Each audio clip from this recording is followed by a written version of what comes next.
Welcome to eagle health. నేను మీ doctor Shailaja, gynaecologist. మనకు సాధారణంగా ఎదురయ్యేటువంటి మరొక ప్రశ్న ఏంటి అంటే, సంతానలేమికి చికిత్స ఉందండి. సంతానలేమి చికిత్సలో ప్రాథమికంగా భర్తకు భార్యకు విడివిడిగా కొన్ని రోగ నిర్ధారణ పరీక్షలు చేయడం జరుగుతుంది. దాన్ని బట్టి మనం ఒక అవగాహనకి అంటే కంక్లూజన్కి వస్తాం, ఎక్కడ ప్రాబ్లం ఉంది, ఇద్దరికి ఉందా ఒక్కరికా ఉందా అని. దాని తర్వాత ఇండివిజువల్గా వారి అవసరాన్ని బట్టి చికిత్సను మనం అందించడం జరుగుతుంది. కమింగ్ టు మేల్ పార్ట్నర్, పురుషునికి మనం సాధారణమైనటువంటి పరీక్షలు లైక్ సిబిపి, సియుఈ అంటే రక్తానికి మూత్రానికి సంబంధించి ఏదైనా లోపం ఉందా అనేది చూస్తాం. వాటితో పాటు కొన్ని స్పెషల్ టెస్టులు అంటే వారికి వీర్యం పరీక్ష, అలాగే డిఎన్ఏ ఫ్రాగ్మెంటేషన్ ఇండెక్స్ అంటే వీర్యం కణాలలో ఏదైనా లోపాలు ఉన్నాయా అని చూసేటువంటి టెస్టులు కొన్ని చేస్తాం. అదేవిధంగా ఎండోక్రైన్ ఎనాలిసిస్ అంటే వారి testosterone levels, FSH, LH, thyroid, prolactin లెవెల్స్ని మనం చేయడం జరుగుతుంది.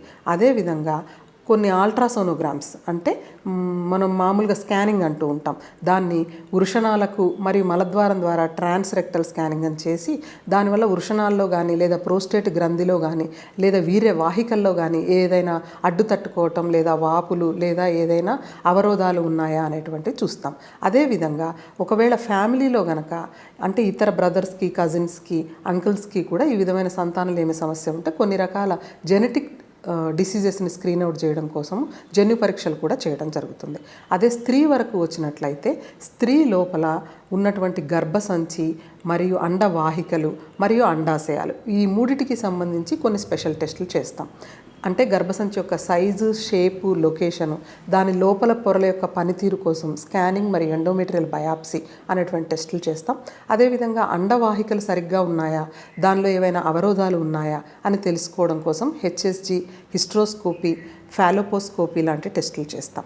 అదేవిధంగా దాని ఆపరేటస్ అంటే గర్భసంచి మరియు అండాల తిత్తికి ఉన్నటువంటి రిలేషన్ ఎస్టాబ్లిష్ చేయడం కోసం ల్యాప్రోస్కోపీ అంటే డయాగ్నోస్టిక్ ల్యాబ్ అంటూ ఉంటాం సాధారణ భాషలో, ఆ పరీక్షలు కూడా చేయడం జరుగుతుంది. అదేవిధంగా అండాశయాల యొక్క వాల్యూము, దాంట్లో ఉన్నటువంటి గుడ్లు వాటి క్వాలిటీని తెలుసుకోవడం కోసం యాంట్రల్ ఫాలికల్ కౌంట్, ఏఎంహెచ్ అనేటువంటి టెస్టులు చేయడం జరుగుతుంది. అదేవిధంగా ఫాలిక్యులోగ్రఫీ లేదా ప్రతి నెల అండాల పరిణామాన్ని మానిటర్ చేయడం కూడా జరుగుతుంది. ఈ పరీక్షలతో పాటుగా ఆవిడకి కూడా ఏమైనా ఎండోక్రైన్ లోపాలు ఉన్నాయా అంటే థైరాయిడ్, ప్రొలాక్టిన్ లాంటివి, షుగర్ లాంటివి ఏమైనా అప్ అండ్ డౌన్ ఉన్నాయా అని తెలుసుకోవడానికి ఆ టెస్టులు చేయడం కూడా జరుగుతుంది. సో ఈ విధంగా ఈ పరీక్షలు అన్నీ చేయటం ద్వారా పురుషునిలో లోపం ఉందా, స్త్రీలో లోపం ఉందా లేదా ఇద్దరిలో లోపం ఉందా అనేది నిర్ణయించి వారికి తగ్గట్టు చికిత్స అందించడం జరుగుతుంది.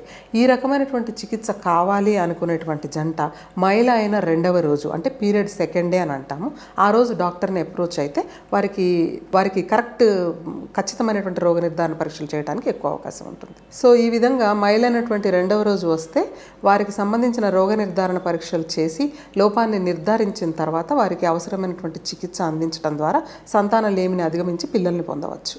Thanks for watching Eagle Health. Like and subscribe Eagle Health and Beauty.